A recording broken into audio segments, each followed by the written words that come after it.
আমাদের দেশের ছেলেরা শবে বরাতের রাত্রে কি বুঝলেন, সাদা জামা সাদা পায়জামা সারা রাত জাগছে। শবে বরাতে সুজাপুরে আছে নাকি এরকম? আছে। সারা রাত জাগে, কি বুঝলেন, নামাজ পড়েই যাচ্ছে আর গুটকা খেয়েই যাচ্ছে। আর একবার করে ডাঙ্গাই যাচ্ছে আর ভাইয়ের কাছে স্পেশাল চা দে তো একটা, চা খেয়ে আসছে। বলে কি ব্যাপার? বলে আজ সারা রাত ফাটাচ্ছি। কি বুঝলেন, যে সকালবেলায় চায়ের দোকানে বলছে ইমাম সাহেব তো ঘুমাচ্ছিল, মুফতি সাহেব নামাজই পড়েনি।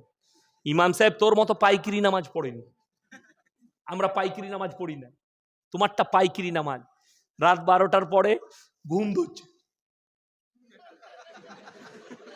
নামাজ চালিয়ে যাচ্ছে। এ মায়েরা শুনেলেন ভাইয়েরা, শবে বরাতের রাতের নামাজটা কার? যে 365 দিন এসার নামাজ পড়েছে তার জন্য। কেউ যদি বলে শবে বরাতে রোজা রাখতেই হবে, বেদাত।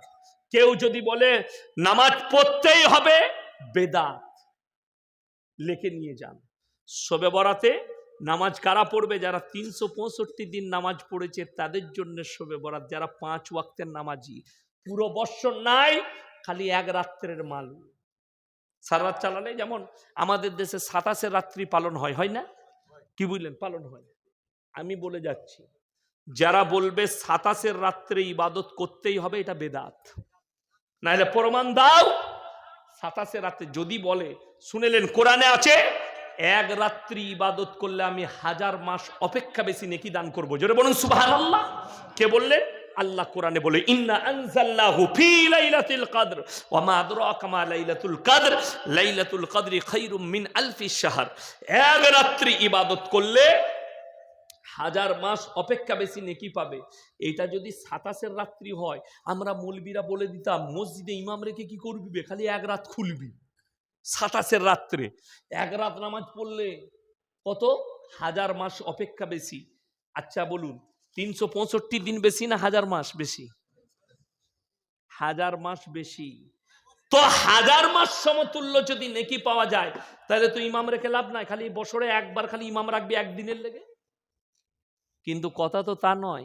আপনি মনে করেছেন নিজেকে চালাক, আমাদের দেশের মানুষ মনে করে, পৃথিবীর মানুষ মনে করে আমরা বেশি চালাক। 27 রাত্রে আমাদের বর্ধমানে আছে, কি বুঝলেন, 5 কেজি মিহিদানা নিয়ে মসজিদে চলে গেছে, জীবনে নামাজ পড়ে না, একটা রোজা রাখে না, খালি 27 রোজাটা রেখেছে। দিয়ে গিয়ে ইমাম সাহেবকে বলছে, হুজুর, লুকিয়ে দিয়েছে 500 টাকা, বলে এটা জান্নাতে যাবার টিপ। কি বুঝলে, টিপস দিচ্ছে জান্নাতে যাবে। আমরা সে হুজুর লয়, 500 টাকা দিয়ে জান্নাত আমাদের কাছে পাবেন, আর মিষ্টি বিলিয়ে জান্নাত পাওয়া যায় না। শবে বরাতের রাতে যদি মনে করো মিষ্টি বিলিয়ে, আমাদের দেশে যা হালুয়া রুটি চলে, কি বুঝলে, অনেক বেদাতি মৌলবি বলছে এরা হালুয়া রুটির বিরোধী। কে বললে হালুয়া রুটির বিরোধী? আমি তো নিজে হালুয়া রুটি খাই, অসুবিধা কিছু নাই তো। বিরোধিতা ওইটা যে শবে বরাতে হালুয়া রুটি করতে হবে, এটা বেদাত। খাওয়াটা বেদাত লয়। আপনি কালকে করুন না, অসুবিধা নাই, পরশু করুন। আমার যেদিনে সুজির হালুয়া খেতে মন যায় আমি করি, বাড়িতে বলি করো। ফিন্নি খেতে মন গেলে ফিন্নি খায়, কিন্তু ওটা তো নয়। পুরো বৎসর রজব গজব হালুয়া রুটি আপনার পিঠে এই সব লেগে আছে। এই পৌষ মাস শেষ হবে, আমাদের বাংলায় একটা কাজী সাহেব হয়, কোথায় হয় জানি না, আমাদের বর্ধমানে হয়, মুর্শিদাবাদে হয়। কাজী সাহেব বলে কোন একজন পীর সাহেব ছিল, তার ওরসের দিন হচ্ছে পহেলা মাঘ। পহেলা মাঘ কি বললাম, ওরসের দিন। সেই দিনে গরু জবাই করে মুসলমানরা খানা রান্না করে খায়, ফিস্ট করে। সরাসরি হারাম।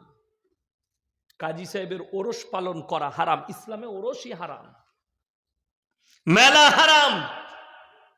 বড় কষ্ট লাগে। আমি কারোর বিরোধী নয়, নামাজের কেন বিরোধী হতে যাব? হালুয়া রুটির বিরোধী আমরা কেন হতে যাব? জিলাপির বিরোধী হতে যাব কেন? তোরা বলছিস কবরে জিলাপি দিয়ে ওঠে হারাম, আমি বলছি জিলাপি আমিও তো খাই।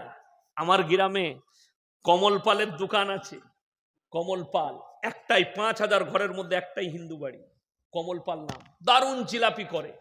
আমি তার দোকানে গেলি, বলে হুজুর একটা জিলাপি খান। বলো গরম গরম দে। আমি তো জিলাপি খাই, কিন্তু কবরে দিয়ে তোদের মতো জিলাপি খাই না, যে কবরে বাবার নামে জিলাপি,